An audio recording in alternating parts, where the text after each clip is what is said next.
Assalamu alaikum bandiraɓe développement TV caggal yettudago ko duude nabi Moustapha sallallahu alaihi wasallam e salminde bandiraɓe fof e ñagnade men kisam e weltanade aussi auditeur uji walla mo ganduɗa téléspectateur uji chaîne TV mo ganduɗa hoorema ko développement jalmacci waɗi ɗum créé hande enen jahto ANACIM woni agence nationale de l'aviation civile et de la météorologie du Sénégal. ɓe mbi ko asman o wona ko asman laaɓ mo ganduɗa hoorema mo won asman baɗɗo naangi kono to batte Dakar la région de Dakar hande finatke 20 degré ñalle 26 Saint-Louis finatke 19 ñalle 30 Podor finatke 29 ñalle 44 degré Matam fine e 28 ñalle 48 degré donc tendance o ko tendance gulɗo par ce que tendance o ko 48 degré donc presque sa ƴeewi leydi ndi fof ko leydi ndi machallah ko nguli keewki doole heewi wadde hene so tawi en ɓenni ɗon jaten ke éphéméride du jour woni holko hakkillaji mbawi tongude e le 19 mai 1841 ko biyeteɗo Jean Baptiste Montagnier de la Rocque ko kanko waɗa installé gouverneur mo ganduɗa hoorema ko Sénégal taw noon o waɗa nommé ko gila le 9 février 1841 le 19 mai 1860 woni 19 mai hitande ujunere temedde jeetati e capanɗe jeegom ko nden tubakoɓe mbaɗi signature mo gandanɗa hoorema o hakkude mabɓe e hoɗɓe Cassinol noon ko to Casamance le 19 mai 1980 cagga haade 1980 o ko le 19 mai 1990 19 mai 1990 ko to Ziguinchor waɗino gammu goto mo ganduɗa hoorema ko Layeen naaɓe mbaɗi gammu e gammu on ɗon noon il paraît que grenade uji mbaddama henete ha waɗi yimɓe ɗiɗo mayɓe e capanɗe jeeɗiɗi e jeenayyi neɗɗo gani henete te tuuma hen ko MFDC woni mouvement des forces démocratiques de la Casamance so tawi en gommimo ɗon garaten ke le 19 mai 1980 le 19 mai 1980 collecte goto waɗino collecte international mo ganduɗa hoorema haalake affaire gaabu noon wonno ko royaume mo ganduɗa hoorema ko ɗo e ko royaume Mandeng ancien royaume Mandeng mo ganduɗa hoorema o kañum joguino ko Gambie Sénégal et Guinée Bissau joni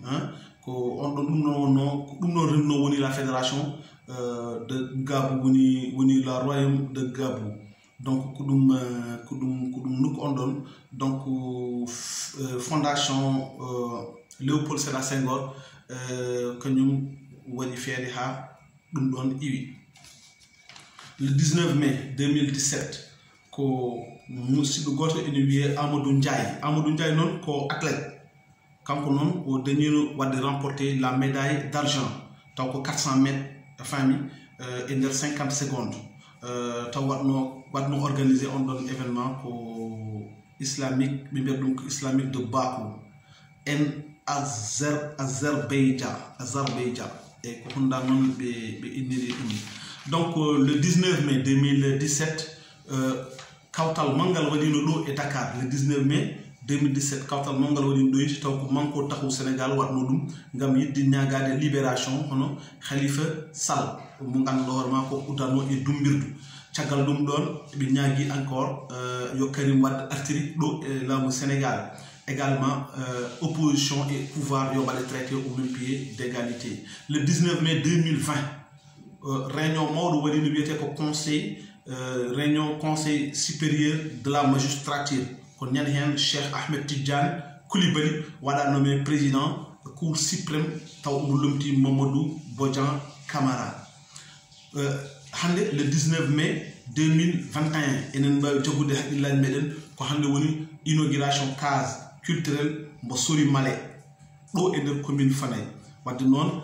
ke yesso état major mo président de la république ko yesso préfet mo département de Podor ko yesso sous préfet mo l'arrondissement Thilo Boubacar mais également ko yesso monsieur le maire de la commune de Fanaye hono monsieur Ali Gaye et conseiller ji muɗum fof ko ɗum ɗo woni ko haqqillaji mbawi tungude hande ko fate fait divers ndeysaan accident mawɗo waɗino ɗito dumurnaji so noon teskito suko debbo goto ko docteur o wiyete ko Dieynaba Dia on ɗon noon vraiment o ruttime joomi ko caggal ndu gorko makkam ndo kanke jongal makko wonno e oto ndo accident waɗi eɓe pay Saint-Louis vraiment ndeysan ko sukaɓe yaltuɓe ɓoyan ko e golle e jangde natani golle surtout gorko e nder lebbi tati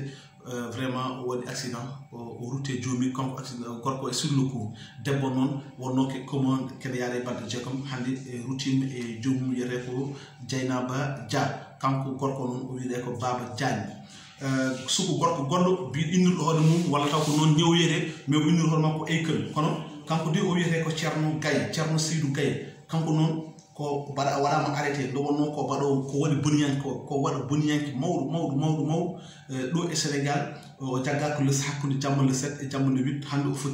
omo foti ñaawede ñaw musu kono ko ɓuri jalnade e ko hayri kanko o wi e wonde de ko ñawlugal makko wallahi so ittama ñawlugal makko hay goto wawa jaggudemo onon gandi ɗum ɗon kam ko haala jande saret. Alors so tawi en gomimi ɗon paɗanke situation Covid o hannde enen gandi ko 1358 tests waɗa réalisé 29 garten goni positif hen 4 ko suivi 25 ɓe ko communautaire 35 ɓe celli goppitama kuuti e galleji men 9 cas grave waɗi 0 décès hay décès goto en mbaɗa enregistré ummade nde en fewde hannde ko 40 925 woni ujunnaji capanɗe nayyi e temedde jeenayyi e nogas e joyyi ka ko kañum woni ko gandanɗa hoore ma ko waɗi dañi ɗum capantati e jeenayyi ujunere e temedde jeegom e capanɗe nayyi e jeenayyi kañumen celli ujunere e temedere e nogas e jeetati ustima henete hannde talata hanki o won waɗɓe won ñakkinoɓe ñakka mo gandanɗa hoore ma woni rentade Covid o donc ko ujunere e capanɗe joyyi e jeeɗiɗi neɗɗo ñakki so yanti e ko wodno ko hannde enen jaare e temedde nayyi e capanɗe tati e nayyi ujunere e temedde joyyi e capanɗe jeetati neɗɗo mo ganduɗa hoore ma dañi ñakkade so ɗum ɗon yawti enen jawtini information goto mo gandanɗa hoore ma ko ceerno